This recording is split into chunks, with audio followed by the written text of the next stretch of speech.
да се биде најдобриот родител на светот.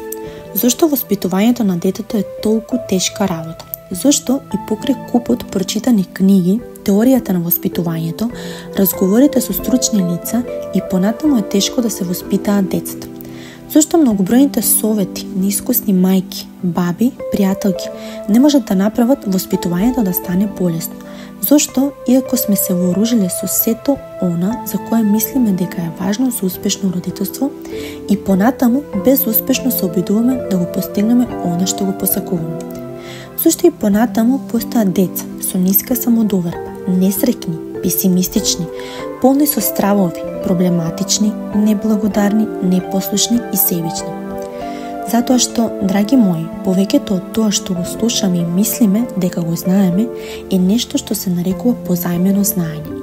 Вистинското знаење е единственото она што е применливо во сопствениот живот, што произлегува од нашето лично искуство. И затоа на родителите што не доживеале такво искуство, тешко им оди воспитувањето. Кога на свет ќе дојде тоа мало суштество, покрај која имаме чувство дека ќе ни експлодира срцето од интензивна љубов што ја чувствуваме кон него, сите формули за добро воспитување паѓаат во вода, а нашиот обид за авторитативно, доследно воспитување се руши како кула од карти. Како да не му се исполни желбата кога ќе не погледне со тие малечки очиња? Како да се задржи казната кога ни се кине срцето? Како? За среќа, постои начин, а тоа е да се свати што е љубов, што е воспитување и кој сме навистина ние од оној момент кога ќе станеме татко или мајка. Мораме да ја сватиме својата улога, својата мисија. Мораме да научиме дека да им се каже секојаш на се да, не значи дека ги сакаме повеќе. Дека да се поставиш на детето не значи дека си поголем. Дека не сме тука нешто да им наметнуваме, туку да ги советуваме. Дека не сме тука да им забрануваме, туку да им објасниме. Така се гради довербата. Не само што децата треба да учат од нас, туку и ние треба да учиме од нив. Тука сме не само да ги слушаме, туку и нешто навистина да слушнеме. Мораме да сватиме дека понекогаш ним им е потешко да бидат деца отколку нам да бидеме родители.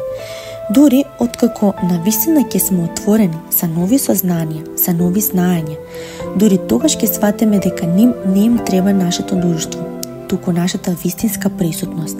Дека не треба само да им зборуваме, туку да им служиме како пример, дури тогаш ќе можеме да бидеме најдобрите родители на светот. Сите сакаме да бидеме најдобри родители, зашто тогаш тоа не ни оди од рака.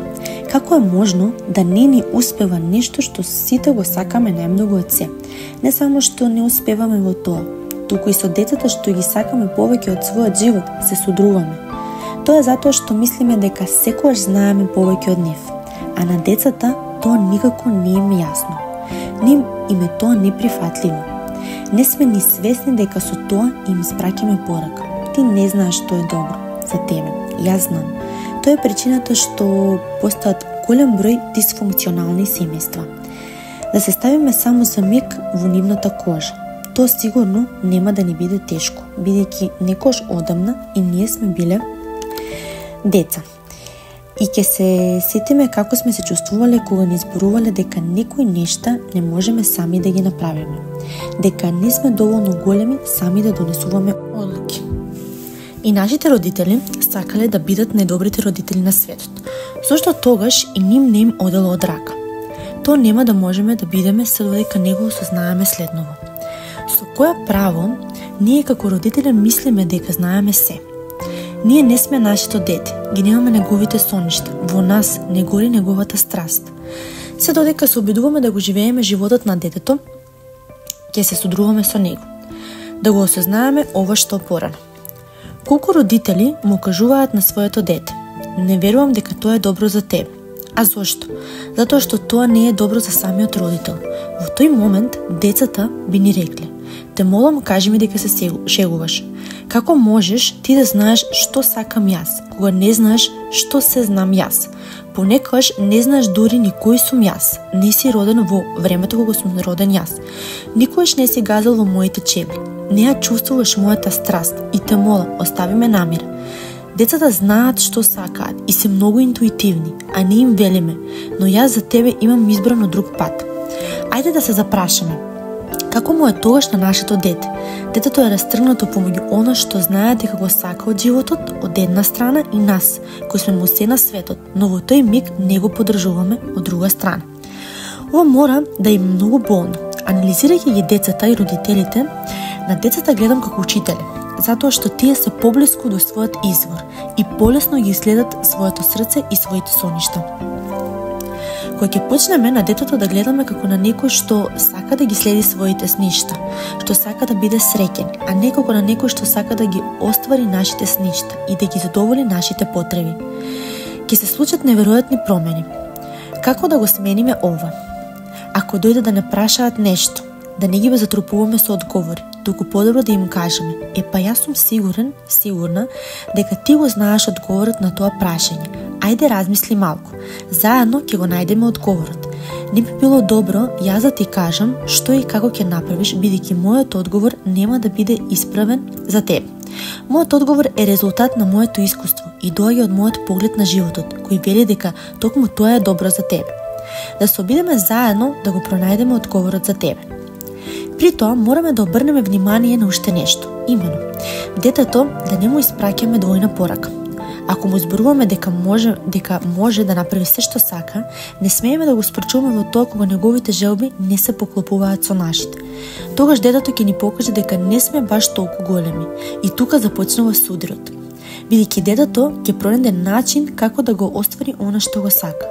Верувајте ми, да се потсетиме на самите себе во тие години. Колку повеќе го кочиме тоа, уште толку повеќе ќе се труди да ја постигне својата цел. Ние тогаш уште повеќе ќе се налутиме, а детето упорно ќе се обидува да го постигне замисленото и наскоро дома имаме вистинска војна. Да разгледам уште една голема заблуда, во која живееме како родители. Прво да размислиме за тоа што му посакуваме на своето дете, а што не му посакуваме. Му посакуваме да биде среќно, здраво, успешно, да ги оствари своите сништа. А што не му посакуваме? Не му посакуваме да биде лош ученик, не посакуваме лошо да зборува за другите, не посакуваме да запаѓа во неволи, не посакуваме да заврши во болница, не посакуваме да навлезе во лошо друштво, да го искуси пеколот на дрогата, да пуши, да пие алкохол, не посакуваме да влезе во автомобил со некој што не е одговорен возач. И токму овде ја правиме таа голема грешка. За жал, поголемиот дел од родителите се фокусирани на она што не им го посакуваат на своите деца. Ако ова не го сватиме и не разбереме дека тоа е нашето вообичаено начин на однесување, и понатаму ќе мислиме дека децата се тие што предизвикуваат проблеми. Всушност, проблемите си ги предизвикуваме самите себе си. Повеќе сме фокусирани на она што не му го посакуваме на своето дете, отколку на она што му го посакуваме. И премногу се трудиме да му го ставиме до знаење тоа. Како може на вистина да сватиме како се чувствува нашето дете кога прв пат излегува во град, ако веќе сме опседнати со страва дека ќе конзумира алкохол или дека ќе седне во автомобил со неодговорна личност? Со тоа пропуштаме да ги видиме убавината и среќата во животот на детето и да ги споделиме заедно, бидејќи сме преокупирани со негативни мисли за тоа што е лошо и што лошо може да му се случи. Кога ова ќе го сватиме, нашиот однос со детето ќе процвета. Не велам дека треба помалку да се грижиме за своето дете, но коригирајќи го она што му го зборуваме, именувајќи го својот однос, ќе постигнеме голема промена во однос со детето. Делотворноста на ваквиот пристап сум ја почувствувала на своја кожа во однос со една прекрасна професорка по хемија, која исклучително силно ме мотивираше да очекувам многу од себе, но никогаш не критикувајќи ме, туку секогаш фалејќи ме. Постојано ми ставаше до знаење колку сум паметна, вредна и способна, иако тогаш не мислев така за себе. Како влијаеше таа професорка врз мене? Ако ја разочарав, ќе се чувствував непријатно, ќе се срамев што не сум ја научила лекцијата. Се сеќавам на тоа како да беше вчера. Учев хемија само за да ги исполнам незините очекувања, но не за да се докажам за себе си. Тупо поради тоа што навистина и верував на проценката, дека можам и дека навистина сум онака како што таа ме гледа. Ми беше непријатно да бидам онаква за како што таа ме сметаше. Затоа да се обидеме само да го смениме пристапот, бидејќи со тоа ништо не можеме да изгубиме, а многу можеме да добиеме. Поради тоа, следниот пат кажете му на своето дете: знам дека си паметен, паметна, се гледам, знам дека знаеш да се грижиш за себе, знам дека сакаш да уживаш во својот живот, бидејќи животот е навистина прекрасна авантура. Возбудена сум за тебе, затоа што минуваш низ прекрасни моменти од својата младост и детство, затоа што создаваш свои спомени. Ти благодарам што си прекрасно дете, што секој ден ми даваш нови причини да имам доверба во тебе. Ти благодарам за тоа. Да го смениме начинот на размислување и ќе го промениме и својот живот. Да мислиме на она што му го посакуваме на своето дете, а не на она што не му го посакуваме. Ваквите мисли ќе не доведат до ослободување. И најдобрите родители на светот и понатаму ќе се грижат, поинаку и не може да биде. Но ќе знаеме дека децата ќе имаат свои задачи, свои страсти и ќе бидеме покрај нив, не зборувајќи им како да се однесуваат и што да прават. Нашата улога е да им помогнеме на своите деца да продрат во суштината на своето битие и да ја пронајдат смислата на својот живот. Ако сакаме да станеме најдобрите родители на светот, да им кажеме на своите деца: мојот родителски инстинкт ме тера да те заштитам од се што е непожелно на овој свет. Сакам еден ден да го видиш светот со моите очи, што засега не можеш, но јас ќе се потрудам да го гледам животот со твоите очи. И од денеска ќе го правам тоа за тебе. Поради тоа ти дозволувам да бидеш тоа што си. Те сакам, секогаш ќе бидам тука за тебе и од сега, душо моја, си слободен, слободна да бидеш оно што навистина си. Додека ние се трудиме да ги научиме своите деца каков е животот, тие се обидуваат да не научат што е всушност животот. Доколку ви се допадна овој подкаст, бидете поддршка на овој YouTube канал. На тој начин што ќе го притиснете копчето subscribe, а ние се гледаме во следната аудиодружба.